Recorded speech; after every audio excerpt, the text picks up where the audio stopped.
मित्रों, महाभारत में जरासंध का प्रकरण बड़ा ही महत्वपूर्ण है। जरासंध बहुत ही शक्तिशाली राजा था।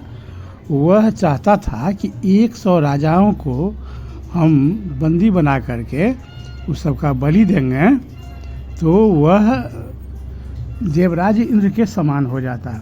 और इसके लिए उन्होंने 84 राजा को बंदी बना करके रख लिया था जीत करके, और सबों को बलि देने का विचार किए हुआ था। 100 राजा को पुराना था, तो वह बहुत बलशाली था। तो युधिष्ठिर महाराज को जब इंद्रप्रस्थ के राजा बन गए तो उनको अश्वमेध यज्ञ कराने का बड़ा उत्कंठा हुआ। उन्होंने श्री कृष्ण के यहाँ दूत भेजे कि हम उनसे मिलना चाहते हैं। तो दूत ने जब जाकर कहा तो श्री कृष्ण तुरंत अपने ही आ गए कि हम ही जाकर मिल लेते हैं। तो वह आए तो उनसे जब पूछे जब मैं अश्वमेध यज्ञ करना चाहता हूँ, तो श्री कृष्ण कहे कि आप अश्वमेध यज्ञ अभी नहीं कर सकते हैं। जब तक जरासंध का वध नहीं होगा आप अश्वमेध यज्ञ आपका नहीं सफल होगा। जरासंध बहुत ही शक्तिशाली है। तब युधिष्ठिर को बड़ा आश्चर्य हुआ। उन्होंने कृष्ण से इस संदर्भ में वार्ता करने लगे कि जरासंध इतना शक्तिशाली कैसे है, क्या कारण है। तो यही सब बात सुनने के लिए वीडियो के अंत तक बने रहिए। बड़ा अच्छा कहानी है। धर्मराज युधिष्ठिर ने श्री कृष्ण की बात सुनकर उनसे प्रश्न किया। उन्होंने पूछा, श्री कृष्ण, यह जरासंध कौन है? इसे इतनी शक्ति और पराक्रम कहाँ से प्राप्त हुआ? भला बताइए तो सही। वैसे धधकती हुई आग का स्पर्श करके पतंग जल मरता है, वैसे ही वह आपसे शत्रुता करके भी भस्म नहीं हो गया। इसका क्या कारण है? भगवान श्री कृष्ण ने कहा, धर्मराज, जरासंध का बल बीज का वर्णन मैं करता हूँ और यह भी बतलाता हूँ कि इतना अनिष्ट करने पर भी मैंने अब तक उसे क्यों छोड़ रखा है। कुछ समय पहले मगध प्रदेश में बृहद्रथ नाम के राजा राज करते थे। वे 3 अक्षौहिणी सेना के स्वामी, बहुत वीर, रूपवान, धनवान, शक्ति संपन्न और याज्ञिक थे। बहुत यज्ञ भी करते थे। वे तेजस्वी, क्षमाशील, दंडधर एवं ऐश्वर्यशाली थे। उन्होंने काशी राज की 2 पुत्री से विवाह किया और उनसे प्रतिज्ञा की कि मैं तुम दोनों के साथ समान प्रेम रखूंगा। इस प्रकार विषय सेवन करते करते उनकी जवानी बीत गई, परंतु मंगलमय होम, पुत्रेष्टि यज्ञ आदि कराने पर भी उन्हें पुत्र की प्राप्ति नहीं हुई। एक दिन उन्होंने सुना कि गौतम बक्षिबान के पुत्र महात्मा चांड कौशिक तपस्या के उपराम होकर इधर आए हैं और एक वृक्ष के नीचे ठहरे हुए हैं। राजा बृहद्रथ अपनी दोनों रानियों के साथ उनके पास गए और रत्न आदि की भेंट करके उन्हें संतुष्ट किया।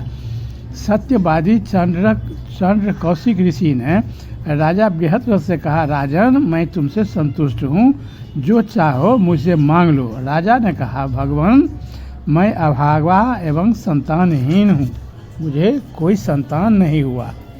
राजा की कातर वाणी सुनकर चंड कौशिक ऋषि कृपावश हो गए और ध्यान करने लगे। उसी समय जिस आम के पेड़ के नीचे वे बैठे हुए थे, उससे एक फल उनकी गोद में आ गिरा।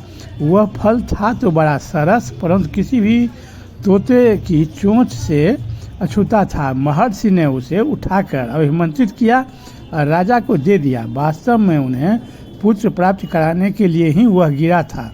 महात्मा चंड कौशिक ने राजा से कहा कि अब तुम अपने घर लौट जाओ, शीघ्र ही तुम्हें पुत्र की प्राप्ति होगी। प्रणाम के पश्चात बृहद्रथ अपनी राजधानी में लौट आए। अशुभ मुहूर्त में वह फल दोनों रानियों को दे दिया। रानियों ने उसके 2 टुकड़े किए और बांटकर एक एक टुकड़ा खा लिया। संयोग की बात, महर्षि की सत्यवादिता के प्रभाव से दोनों रानियों को गर्व रह गया। राजा बृहद्रथ की प्रसन्नता की सीमा न रही। धर्मराज, समय आने पर दोनों के गर्भ से शरीर का एक एक टुकड़ा पैदा हुआ। सिर से लेकर के पांव तक आधा भाग था। आधा एक रानी के गर्भ से, आधा शरीर दूसरे रानी के गर्भ से पैदा हुआ। प्रत्येक में एक आंख, एक बाँह, एक पैर, आधा पेट, आधा मुंह और आधी कमर थी। उन्हें देखकर दोनों रानियां डर से कांप उठी। उन्होंने दुख से घबराकर यही सलाह की कि इन दोनों टुकड़ों को फेंक दिया जाए। दोनों को दासियों ने आज्ञा पाते ही दोनों सजीव टुकड़ों को, और वह दोनों टुकड़ा जिंदा ही था, दासी उसे एक टोकरी में ली और रानीबास से बाहर उसको फेंकने के लिए चली गई। वहाँ एक जंगल में जा कर के वह दासी उसको दोनों टुकड़े को जो टोकरी में दे दी थी, अलग अलग टोकरी में उसको फेंक दी। उस जंगल में एक राक्षसी रहती थी, उसका नाम था जरा। वह खून पीती और मांस खाती थी। उसने इन टुकड़ों को उठाया और संयोगवश सुविधा से ले जाने के लिए एक साथ जोड़ लिया। एक ही हाथ में दोनों टुकड़ा को एक साथ जोड़ करके वो पकड़ ली और चली। अब बस क्या हुआ कि दोनों टुकड़े मिलकर एक महाबली और परम पराक्रमी राजकुमार बन गया। जरा राक्षसी आश्चर्यचकित हो गई। वह वज्र कर्कश शरीर वाली कुमार को उठा तक न सकी, इतना वह भारी था वह राजकुमार। कुमार ने मुट्ठी बांधकर मुंह में डाल ली और बड़ा जोर से गर्जना की। यद्यपि रानियां पुत्र की ओर से तो निराश हो चुकी थी, फिर भी जब ये जरा के पास वह दोनों टुकड़ा जुड़ गया तो रानियों के स्तन में दूध उमड़ पड़ा। वे उदास मुंह से पुत्र दर्शन की अभिलाषा से भरकर बाहर निकल आई। जरा राक्षसी राज परिवार की स्थिति, ममता, लालसा और व्याकुलता तथा बालक का मुंह देखकर सोचने लगी कि मैं इस राजा के देश में रहती हूँ, इसे संतान की बड़ी अभिलाषा है, साथ ही वह धार्मिक और महात्मा भी है, इसलिए इस नवजात सुकुमार कुमार को नष्ट करना अनुचित है। अब वह मनुष्य रूप धारण करके बालक को गोद में लिए और राजा के पास आकर बोली, राजन, यह लीजिए आपका पुत्र, अपना पुत्र, आपका ही ये पुत्र है। महर्षि के आशीर्वाद से आपको यह प्राप्त हुआ है। मैंने इसकी रक्षा की है, आप इसे स्वीकार कीजिए। राक्षसी के इस प्रकार कहते ही रानियों ने उसे अपनी गोद में लेकर स्तनों से दूध पिलाने लगी। राजा बृहस्पति यह सब देखकर सुनकर आनंद से फूल उठे। उन्होंने सोने सी मनोहर मनुष्य रूप धारणी राक्षसी से पूछा, मुझे तुम पुत्र देने वाली तुम कौन हो? मुझको ऐसा जान पड़ता है कि तुम कोई देवी हो, क्या यह सत्य है? जरा ने कहा, महाराज, आपका कल्याण हो, मैं जरा नाम की राक्षसी हूँ। मैं आदरपूर्वक आराम से आप ही के राज्य में आपके घर के निकट ही जंगल में रहता हूँ। मैं सुमेर सूर्य पर्वत को भी निगल सकती हूँ। आपके बच्चे में तो रखा ही क्या है, मैं इसको खा लेने के लिए उठाई और दोनों को मैं देख करके मुझे द्रवित हो गई और हम अपने तंत्र विद्या से दोनों को जोड़ दी।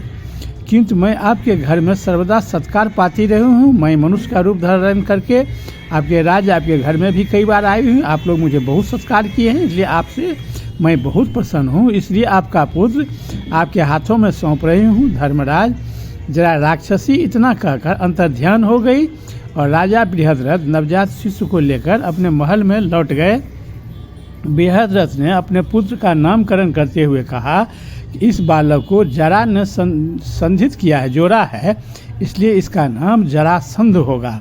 बालक जरासंध शुक्ल पक्ष के चंद्रमा के समान एवं हवन की हुई आग के समान आकार और बल में दिन दिन बढ़ने तथा अपने माँ बाप को आनंदित करने लगे। कुछ समय के बाद महर्षि चांडकौशिक पुनः मगध देश में आए। राजा ने उनकी बड़ी आवभगत की। उन्होंने प्रसन्न होकर कहा, राजन, जरासंध के जन्म की सारी बातें मुझे दिव्य दृष्टि से मालूम हो गई थी। तुम्हारा पुत्र बड़ा तेजस्वी, ओजस्वी, बलवान एवं रूपवान होगा। इसके बाहुबल के आगे कुछ भी अप्राप्त न होगा। कोई भी इसका मुकाबला नहीं कर सकेगा और विरोधी अपने आप नष्ट हो जाएंगे। देवताओं के अस्त्र शस्त्र भी इसे चोट नहीं पहुंचा सकेंगे। सभी लोग इसकी आज्ञा मानेंगे और तो क्या, इसकी आराधना से प्रसन्न होकर स्वयं भगवान शंकर इसे दर्शन देंगे।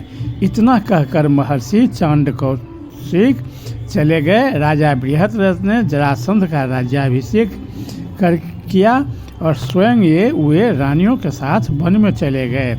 वास्तव में जरासंध की शक्ति महर्षि चांडकौशिक के जो जैसे कहे थे वैसे ही है। यद्यपि हम लोग बलवान हैं, फिर भी अब तक नीति की दृष्टि से उसकी उपेक्षा करते रहे हैं, क्योंकि वह ऋषि ने उसे आशीर्वाद दिया था, वरदान दिया था कि इसका कोई वध नहीं कर सकता है, इसलिए इसको अभी तक हमने नहीं मारा है। यही जरासंध की कहानी है। तो जरासंध अब का वध करना आवश्यक हो गया है। श्री कृष्ण ने बदला है युधिष्ठिर से। अब श्री कृष्ण जो जरासंध का वध कैसे करेंगे, तो ये कहानी सुनने के लिए वीडियो की अगली कड़ी का प्रतीक्षा करें।